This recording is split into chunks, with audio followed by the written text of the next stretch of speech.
بسم الله الرحمن الرحيم. اللهم صل وسلم وبارك على سيدنا محمد. ازيكم يا حبايبي؟ عاملين ايه؟ يا رب تكونوا بألف خير وفي صحة وسعادة. النهارده بقى هنعمل معانا يوم الصابون العالمي. هنعمل صابون معقم. إيه، بصوا رغوة كده، هتجربوه هتشوفوا بسم الله ما شاء الله. انا بعمل الصابون في البيت يا حبايبي، بيبقى زي الفل.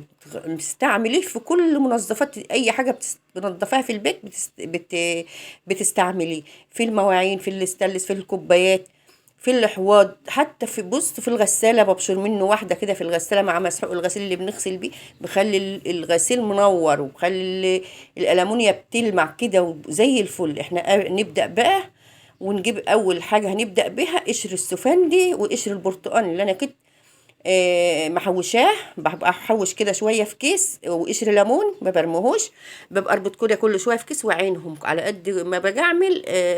بطلع الكيس كده على قد واسلقهم زي ما انتم شايفين كده. انا حطيته على النار ينسلق، لما بصوا اتهرى هناخد بس الميه، هنبدا نصفيه وهناخد الميه بتاعته. وطبعا اللي بيطلع ده برضو القشر اللي بيطلع بعد ما بصفيه ما برموش يا حبايبي، بضربه في الخلاط وبحطه في برطمان للمنظفات. اجي احطه مثلا امسح الارضيه، امسح البوتاجاز، اي حاجه بخلي الحاجه فل كده. والريحه ما بصوا ما اقولكمش على ريحته. انا كده صفيته، لازم اصفيه، مش هشتغل والميه سخنه كده طبعا. انا جبت الميه بعد ما صفتها اللي هي السخنه القوي دي، حطيتها في حمام ميه بارده وسبتها على جنب كده تبرد براحتها. انا بقى هشتغل الزيت بتاعنا، زيت مستعمل يا حبايب قلبي. انا كنت محوشاه شويه، واختي برضو الله يبارك لها يا رب ادت لي برضو، كانت محوشه، قالت لي خديه اعمليه صابون. وبناخده بنعمل مع بعض وبنقسم الصابون مع بعض. انا هناخد على قد اللي انا هعمله النهارده. هنعمل النهارده يعني حوالي مثلا 8 مجات، يعني 8 مجات هعايرهم كده هصفيه. هو طبعا رايق، بصوا زي ما انتم شايفين الرواسي تحت واللي فوق ده رايق زي الفل كده، بس برضو علشان يبقاش ما يبقى الصابون بتاعنا كده نضيف، ما فيش فيه اي شوائب من اللي هي بتاع القليه او التحمير ده. هجيب كده مصفى كده وهبدا اصفيه. او مثلا عندك فردة شراب، عندك حته شاشه كده، المهم تصفيه برضو علشان الصابونه بتاعتنا تبقى مفيش فيها اي حاجه، تبقى نظيفه. ممكن تغسلي بيه ايديكي، تغسلي بيه بصوا، تغسلي بيه كل حاجه هتستعمليه في كل حاجه. الصابونه بتاعتنا معقمه وجميله، وريحتها بتبقى زي الفل وصلبه كده وبتنفعك في كل حاجه. انا عايرت دلوقتي، انا هاخد 8 مجات، مج الشاي العادي 8. عايزه بقى انا مش هعمل الكميه كلها، يعني انا هاخد بس على قد ان انا هعمل 8 عشان انا جايبه ربع كيلو اللي هو البطاس اللي هو الصودا الكاوية. هاخد، انا جايبه ربع كيلو، خدت 8 مجات. وهبدأ بقى اشتغل بقى، هسيب الباقي هركنه على جنب، هعمل به برضو صابون تاني ان شاء الله. هعمله كله وهسيب الصابون في البيت بقى يبقى ناشف عندك بقى كده ومتصلب. هتعينيه بقى عندك لما ينشف وتستعمليه في كل حاجة. انا جبت هنا الميه بعد ما بردت خالص. طبعا ما تشتغليش والميه سخنه اللي احنا مصفيينها من بتاعه اللي احنا غاليين فيها قشر السفند وقشر البرتقال وقشر الليمون. بعد ما بردت خالص هاخد مج ونص، هاخد كده حوالي مج ونص، او ممكن اخد الاتنين، بس انا هاخد واحد ونص كده علشان ما يبقاش يعني مقاديرنا مظبوطه.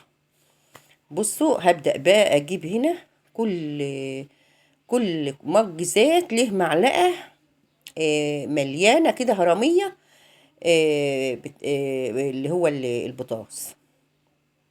انا هعاير كده برضو يعني بصوا زي ما انتم شايفين المعلقة بتاع الاكل العادي دي هعاير بيها 8 معالق، بحيث ان كل مج يبقى له معلقة. اهو هعاير 8 ان شاء الله.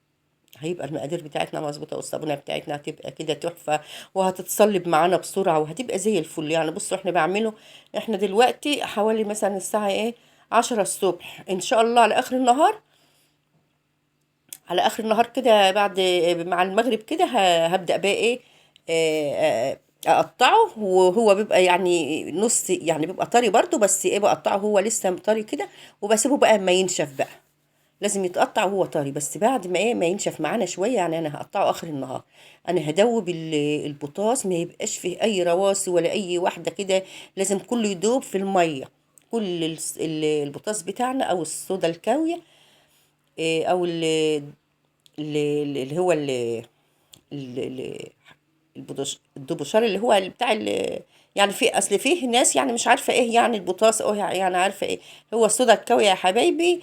إيه اللي احنا بايه، وبيبقى برضو ناس تجيبها مثلا تسلك البلاعات، بيبقى حلو في البيت. انا بجيبه على طول، انا كنت جايبه ربع كيلو، والتاني كان لسه خلصان عندي، كنت جايباه للبلاعات. بس انا جبت ده مخصوص للصابون، يعني ايه يبقى هعمل بيه الصابون دلوقتي.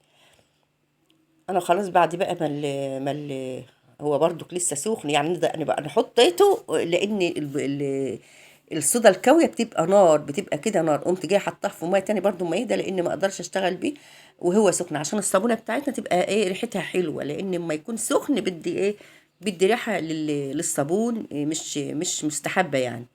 فانا سبته هنا بعد ما دوبته خالص وداب خالص، البطاطس داب في الميه. حطيته برد برضو في الايه في الحمام الميه، حطيته على حمام ميه كده برد برضو. هنبدا بقى التقليب يا حبايبي، اهم حاجه التقليب.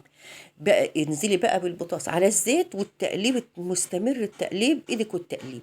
التقليب هو اللي بنجح الصابونه معانا، وبتخلي الصابونه معانا تتصلب بسرعه. و... ومش تحطيه بقى وتسكتي، لا لازم تقلبي، قلبي كويس.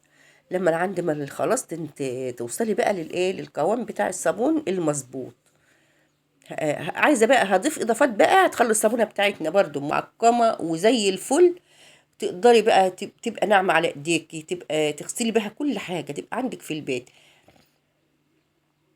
انا هنا نزلت بسكر، 3 معالق كبار سكر يا حبايبي، ومعلقتين ملح، معلقتين ممسوحين ملح، ملح الطعام، لان الملح هو اللي بيساعد ان الصابونه بتاعتنا تتصلب وتنشف معانا، ما بتاخدش وقت في يعني بتصلبها وبتخليها ايه متماسكه وزي الفل. وفي نفس الوقت معقم للصابونه. حطيت هنا معلقتين ملح و3 معالق كبار سكر. السكر ليه؟ بديل الجريسلين، عشان يبقى ايه سهل كده ويبقى حلو على ايدينا. بديل الجريسلين يا حبايبي، عشان الصابونه ما تبقاش حاميه على ايدينا، عشان تجيب لنا حساسيه ولا حاجه. بصوا لسه انا هقلب لسه. انا كمان هضيف ايه، انا بصوا ما جاتش في التصوير، انا ضفت كمان إيه معلقتين مسحوق غسيل من اللي هو البودر. برسيل او اي مسحوق عندك بودر، حط معلقتين منه برضو بدي ريحه، وخلي الصابونه برضو متصلبه. وهنا حطيت نص كوبايه بريل مواعين، بريل صابون سايب يعني. قلبي بكده، قلبي لما عنده بصوا الصابونه خلاص بتاعنا خلاص بدأ يتمسك معانا هون زي الفل، كل شويه بيتقل معانا. وزي بصوا قعد يعني ما عادش عايز بقى تقليب. بصوا الصابونه بتاعت بصوا اهو ده القوام المظبوط للصابون. انا حطيت هنا اللي هو النص مج صابون سايب، وحطيت معلقتين كبار مسحوق غسيل بودر برسيل، اي حاجه عندك مسحوق بودر اللي بتغسلي بيه، اريال، اي حاجه. لو صابون لو برسيل جل ماشي، حط كمان مج او نص مج برسيل جل، بس انا حطيت مسحوق اللي هو البودر، عشان بينشف معانا الصابونه، وبرده بيدي ريحه وزي الفل. وما اقدرش اقول لكم يا حبايب قلبي وكمان السكر كمان هيخليه بديل للجريسلين، يبقى حنين على ايدينا، وما يبقاش حامي على ايدينا، نيجي نغسل نيجي حاجه تبقى ايدينا ايه مش يعني حنين على الايد، مش يعمل حساسيه ولا يعمل حاجه. بصوا انا بدات هنا جبت صينيه فرشت في الصينيه بتاعتنا مربعه زي ما انتم شايفين كده، فرشت فيها كده مشمع كيس بلاستيك، وقمت فرشاه، وقمت بقى صب الصابون بقى فيها، وافرديه بقى كده، افرديه وسيبيه بقى مع نفسه اما يبدا ينشف. انا سبته بصوا انا عاملاه الساعه 10 الصبح ان شاء الله. انا اذا دلوقتي احنا بعد المغرب، بصوا بعد المغرب يعني هنبقى جيت قطعته، واحلى شويه صابون بقى يبقى عندك. هو لسه طري يعني، بس انا قطعته هو اتماسك. بس ما تشتغليش به دلوقتي، ده تسيبيه 20 يوم، تسيبيه 20 يوم لما تنشف وتتصلب والصودا خلاص يبقاش الصودا يروح منه. تشتغلي به بقى، تبدأ تبشريه مع الغسيل، تبدأ بقى تغسلي بيه هدوم الولاد اللي بيبقى فيها يعني آه، هدوم الولاد اللي بتبقى متسخة أوي وفيها بقع أو فيها حاجة، ترغي عليها بقى على هدوم الولاد الصغيرين. أو اللي بصوا بيبقى زي الفل، بحوش الوسخ كده، وبيبقى زي الفل كده في غسيل الحاجات اللي هي بتاعة الولاد. وبشوري في منه في الغسالة مع الهدوم، بيبقى مخلي الهدوم فلة. وده الصابون بتاعنا يا حبايبي. احنا بقى مش هننقش بقى ولا هنعمل ولا هنزوق، احنا عاملينه لبيتنا يعني، مقطع كده تقطيع يعني كده عشوائي كده حلو اهو. احنا عايزين لا هنبيع ولا هنعمل، احنا هنسيبه لبيتنا. تنشف معاكي بقى تصلي بسيبها تنشف براحتها، حطها على البلكونه، حطها في مكان كده حلو فيه هوا حلو كده. سيبيه معاكي في الشقه، بس في البلكونه، في جوه، في الصاله، في اي حته، لما ينشف براحته، براحه راحته خالص. واحلى شويه صابون يا حبايب قلبي. وايه رايكم بقى؟ وما تنسوناش يا حبايب قلبي لعند كده بقى، لو وصلتوا لعند كده وكملتوا الفيديو معانا، ما تنسوناش بقى يا حبايب قلبي في لايك واشتراك في قناة أيام حلوة مع ماما وسلمى 2. وبشكركم جدا يا حبايب قلبي على كل اللي بيتفاعل معايا. وده كان الفيديو بتاعنا، شوية صابون زي العسل. أي زيت مستعمل عندك ما ترموهوش، استفادي بيه، اعمليه صابون وسيبيه في البيت، ينفعك في كل حاجة، في أي منظفات هتستعمليه كل حاجة.